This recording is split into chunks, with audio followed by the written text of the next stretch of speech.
Hi friends, నేను మీ sanitary మేస్త్రిని. So ఎలా ఉన్నారు? అందరూ బాగున్నారా? అందరూ బాగున్నారని కోరుకుంటాను. అందరూ బాగుండాలి, అందరూ మనం కూడా ఉండాలి. ఓకే ఫ్రెండ్స్, ఈరోజు టాపిక్ వచ్చి ఇక్కడ నుంచి మనం రిపేర్ వర్క్స్ అనేవి కూడా వీడియోలు అయితే చేయబోతున్నామండి.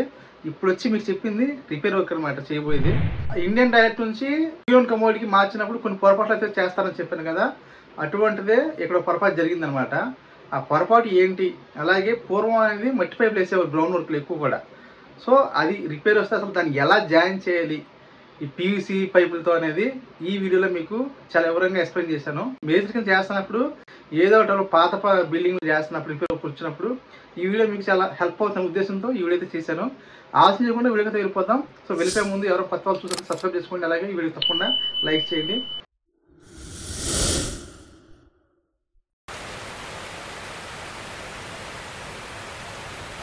సో వీడియోలోకి అయితే వచ్చేసామండి. సో వెళ్ళంగానే ఏం చేయాలి, ఇది 2-in-1 కమోడ్ అనమాట. దీంట్లో ఏంటంటే వాటర్ కూడా చూసాం, ఫ్లో అనేది చాలా స్లోగా ఉందన్నమాట. ఈ ఫ్లష్ అవుట్ అనేది దానికి కారణం ఏంటంటే, ఒక్కోసారి మనకి ఏంటంటే కొంతమంది కింద పీటర్ పెట్టిస్తే దాని మీద పైప్ ముక్క పెట్టి మామూలుగా కమోడ్ కనెక్షన్ పెట్టేస్తారు. అప్పుడు ఇలా జరుగుతూ ఉంటుందని మేము చెక్ చేసాం. ఈ మ్యాన్ హోల్ కూడా ఓపెన్ చేసి చూసామండి. వెనకాల ఒక మ్యాన్ హోల్ అయితే దాన్ని ఓపెన్ చేసి చూస్తే అది కూడా ఫ్రీగానే ఉంది. సో ఇక్కడ ఏంటంటే దగ్గరలో మనకి ఒక ఎల్ టర్నింగ్ అయితే ఉంది, అక్కడ ఏమైనా పట్టి ఉండొచ్చేమని కూడా చెక్ చేస్తాను. ఇందాక మనం చెప్పుకున్నాం కదా, ఈ పీ డ్రాప్ ఏమైనా ఒకవేళ వదిలేసాము, దానిపైన పైప్ పెట్టేసి ఒకవేళ కమోడ్ ఇన్స్టాల్ చేసారేమో అనుకొని చేసాం. ఇది ఆల్రెడీగా ఇండియన్ మార్చి చేంజ్ చేసింది ఈ కమోడ్ వచ్చి. అందుకనే చుట్టూరు మనం ఇలా లైట్ గా మనం స్క్రూ డ్రైవర్ తో చుట్టూరు కొడితే అన్ని ఫ్రీ అయిపోద్ది, వదిలేస్తుంది. దాన్ని నీట్ గా తీసి మళ్ళీ మనం ఇన్స్టాల్ చేసుకోవచ్చు కావాలంటే. సో మనకి అక్కడ ఎల్ టర్నింగ్ ఉంది, ఇక్కడ ఎల్ టర్నింగ్ ఉంది, పుడిసాం అనమాట. లోన్ కూడా పీవీసీ ఎల్బోర్డ్ ఉంది, పీటర్ అయితే ఏం లేదండి, మనం పొరపాటు పడ్డాం. బాగానే ఉంది, అది మీకు వీడియో చూపించలేదు కానీ. సో విషయం ఏంటంటే మొత్తం కుట్టేసాం అనమాట, క్లియర్ అవ్వలేదు. సో విజువల్ అయితే చూస్తున్నారు కదా మీరు. ఇక్కడ మట్టి పైప్ అండి, మట్టి పైపులు ఇక్కడ 2 ఎలబెండ్లు వేసారు. పైనుంచి కిందకు ఒక ఎలబెండ్, కింద నుంచి సైడ్కి ఒక ఎలబెండ్ అనమాట. ఈ మట్టి పైపులు అనేది ఇక్కడ జరగడానికి కారణం ఏంటంటే, పూర్వం ఫ్లోరింగ్ అనేది పాడైపోతే మళ్ళీ ఫ్లోరింగ్ చేశారు ఒక 6 అంగుళాలు రబ్బీ చేసి.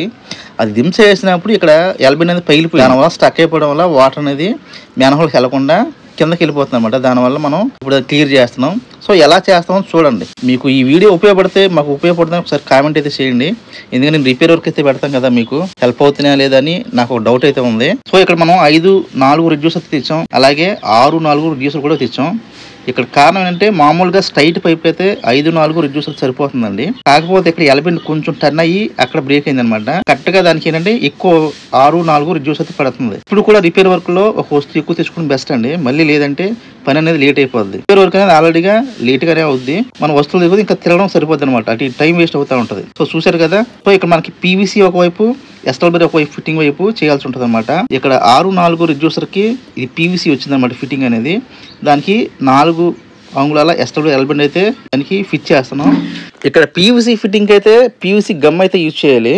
చూడండి, ఈ గమ్ కూడా మనం ఈ ఐరన్ డబ్బాలు, సాల్వెన్ సిమెంట్ అని ఐరన్ గమ్ డబ్బాలు అయితే వాడుకోండి, బెస్ట్ అండి. అది మామూలు పీవీసీ డబ్బాలు వస్తాయి కదా, అవి అంత మాత్రంగానే ఉంటాయి. సో మనకి 2 వైపులా రాయాలి, దీనికి రాయాలి, అలాగే అంటే మనం రిడ్యూసర్కి రాయాలి. నాంగల్ ఎల్బెండ్కున్న మెయిల్ జాయింట్ అనమాట. దీన్ని ఈ ఎస్టబ్లియర్లో ఫీమేల్ జాయింట్ ఉంటుంది, అలాగే మెయిల్ జాయింట్ కూడా ఉంటుంది అనమాట. ఇప్పుడు మెయిల్ జాయింట్కి మనం 2 గమ్ము రాసి పీవీసీ ఫిట్టింగ్ చేస్తున్నాం.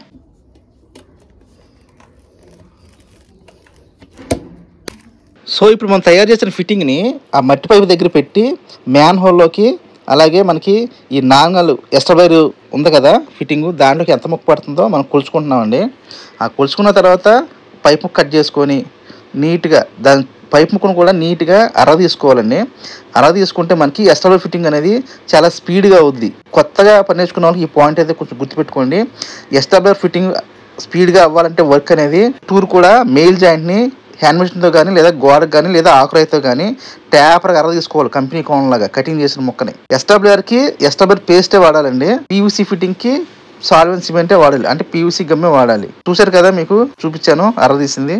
అలా అర తీసుకుంటే ఫ్రీగా వెళ్ళిపోద్ది అనమాట. వర్క్ కూడా చాలా స్పీడ్ గా అవుతుంది మన వర్క్ అనేది. కొన్ని ఎస్ఎల్బర్ కంపెనీలు అయితే ఉంటాయండి, దాంట్లో వాచ్లు హార్డ్ గా ఉండడం, లేదా మనకి పని చేసేటప్పుడు దాన్ని జాయిన్ చేయాలంటే కుస్తీ బోర్డులు పట్టాల్సి వస్తుంది అనమాట, అంత హార్డ్ గా ఉంటాయి వాచ్లు అనేది. అప్పుడు ఇలాగా మనం కట్ చేసిన పైప్ ముక్కల్ని హ్యాండ్ మిషన్ పెట్టుకుని చక్కగా నీట్ గా పేపర్ గా అర తీసుకుంటే పేస్ట్ మేల్ జాయింట్ కి రాయాలి, ఫీమేల్ జాయింట్ కి రాస్తే పని అనేది స్పీడ్ గా అవుద్ది. సో ఇప్పుడు ఎలా జాయిన్ చేయాలో చెప్తానండి. మనం ఒక ఫిట్టింగ్ అయితే తయారు చేసుకున్నాం కదా, పైప్ ముక్కని అలాగే రిడ్యూసర్ని ఎల్బెండ్ని కింద కరెక్ట్గా మనకి ఒకటి పాలు జిగురు పలుసు మనం చూసుకోవాలండి. కిందల బేస్ వేయాలి.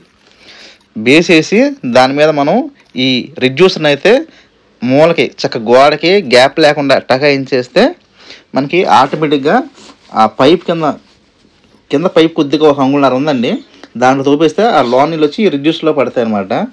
ఈ రిడ్యూస్ను కూడా బాగా ట్యాపర్గా వాల్చాలండి, లేదంటే రిడ్యూస్లో నీళ్ళని అయిపోతాయి. మీకు ట్యాపర్గా వాస్తే ఏమవుతుందంటే కరెక్ట్గా నాంగోళ్ళకి వచ్చేస్తాయి. చూసారుగా కింద అలాగే సున్నం వేసుకొని ఫస్ట్ అప్పుడు మనం రిడ్యూస్ అయితే పెట్టుకోవాలి. చూసారు కింద నేను కాలుతో నొక్కాను, బాగా ట్యాపర్ నొక్కాను అనమాట. అలా నొక్కేసి అప్పుడు దాని గోడవరంతో కూడా మనం ఈ జిగురు సున్నాన్ని అయితే అప్లై చేసుకోవచ్చు. చుట్టూరు కూడా ప్యాక్ చేసేయాలి. ఇది గ్రౌండ్లో ఉండడం వల్ల మనం ఇలా చేస్తున్నాం కదండి. మనకి అవుట్ సైడ్ బయట ఎక్కడైనా మనకి ఫ్లోరింగ్ పైన ఉంటే కనుక చుట్టూరు కూడా గాడి కొట్టి మనం రిడ్యూస్ని లోనకి పంపించుకోవచ్చు అండి, ఫ్రీగా ఉంటుంది. ఇది గ్రౌండ్లో వల్ల మనం ఇలా చేస్తున్నాం. సో ఇప్పుడు కింద అయితే సున్నం వేసాం కదా, ఫిట్టింగ్ పెట్టాం, పైన కూడా చుట్టూరు సున్నం వేసి గట్టిగా సిమెంట్ వేసి ప్యాక్ చేసేయాలండి. గుర్తుంచుకోండి, ఇలా చేసినప్పుడు ఒకటి జిగిరి పలుచడం అయితే వాడుకోవాలి. సో మేనహాల్లో చూసారు కదా, ఆ పైప్ కింద కూడా పలస కంకరేసి పైన కూడా కంకరేసాం అనుకోండి, ఫ్యూచర్ లో మనకి ఈ పైప్ పీవీసీ పైప్ అయితే వేసాం కదా మనం, ఈ ఎలకలు కానీ పందుకులు కానీ కొరకుండా ఉంటాయి అనమాట. సో అర్థమైంది కదా వీడియో. మీకు ఏమైనా ఈ వీడియో డౌట్ ఉంటే దయచేసి కామెంట్ చేయండి, నేను మీకు రిప్లై ఇస్తా. అలాగే ఎవరైనా కొత్త వాళ్ళు చూసినట్టు సబ్స్క్రైబ్ చేసుకోండి. అలాగే ఈ వీడియో తప్పకుండా లైక్ చేయండి, ఇదైతే మర్చిపోకండి. లైక్ వెరీ ఇంపార్టెంట్ అబ్బా ఇప్పుడున్న సిచ్యువేషన్ ప్రకారం. అనవసరమైన కంటెంట్లకి వ్యూస్ అయితే వస్తున్నాయి కానీ సొంతంగా కష్టపడి చేసే కంటెంట్ కి అయితే వ్యూస్ రావడం లేదు. సో మన పనికి సంబంధించి చెప్తున్నాను అనమాట. మన వర్క్ చేసే వాళ్ళు ఎవరికి కూడా పాపం వ్యూస్ రావట్లేదండి. ఆ వీడియోలు చేయడం కూడా పాపం మానేస్తున్నారు ఇసుకొచ్చేసి. వ్యూస్ లక్షల్లో ఒకనాడు వ్యూస్ వచ్చి ఇప్పుడు 100-200 వ్యూస్ వస్తాయి. ఎవరికైనా సిరాగ్గానే ఉంటది. దానివల్ల దయచేసి లైక్ చేయండి. లైక్ చేస్తే వీడియో ఇంకా ముందుకు పోద్ది అనమాట. సో ఈ యూపీయూసీ పైప్ అయితే జాయిన్ చేశారు దీనికి. ఇక్కడ డ్రైన్ ప్లంబింగ్ పాయింట్ ఎప్పుడు కూడా మనం బేస్ తీసినప్పుడు ఏమైనా ఇలాగా ఫ్లష్ వాల్ ఉంటే మనం డ్రైన్ పాయింట్ కూడా ఆ సెంటర్ కి పెట్టుకుంటే నీట్ గా ఉంటది. ఇదేమైందంటే డ్రైన్ పాయింట్ పక్క ఉంది, ఈ ఫ్లష్ వాల్ ఒక పక్క ఉంది అనమాట. దానివల్ల మనం శానిటరీ పైపులు ఎలా అయితే వేడి చేస్తామో ఈ యూపీయూసీ పైప్ కూడా ఫ్లష్ పైప్ కూడా వేడి చేసి మనం కరెక్ట్గా స్ట్రైట్గా లాగామండి. లేదంటే ఏమవుతుందో పక్క వెళ్ళిపోయి మనం ఎంత ఎంసీలు పెట్టినా లీక్ అయిపోయే అవకాశం ఉంటుంది. సో అలాగే మన నెక్స్ట్ వీడియో వచ్చి 25 years బ్యాక్ వాల్ కమోడ్ అయితే ఉందన్నమాట. సో దాన్ని రీప్లేస్మెంట్ చేసాం. అంటే పాత కమోడ్ తీసేసి వాల్ మోడ్ తీసేసి జాక్వార్ వాల్ మోడ్ అయితే లేటెస్ట్గా అనేది ఇన్స్టాల్ చేసాం. దాన్ని ఎలా చేసాం అసలు ఆ పాత దాన్ని తీయడానికి చాలా తిప్పలు పడ్డాం మేము.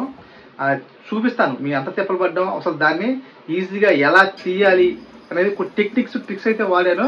అవి మీకు చాలా యూస్ఫుల్ అవుతాయి అనమాట. సో ఎవరైనా కొత్త వాళ్ళు చూసినట్లయితే సబ్స్క్రైబ్ చేసుకోండి. అలాగే తప్పకుండా ఇంతవరకు లైక్ చేయకపోతే దయచేసి లైక్ చేయండి. లైక్ వెరీ వెరీ ఇంపార్టెంట్ అబ్బా. ఓకే ఫ్రెండ్స్, మనం వచ్చే వెళ్దాం.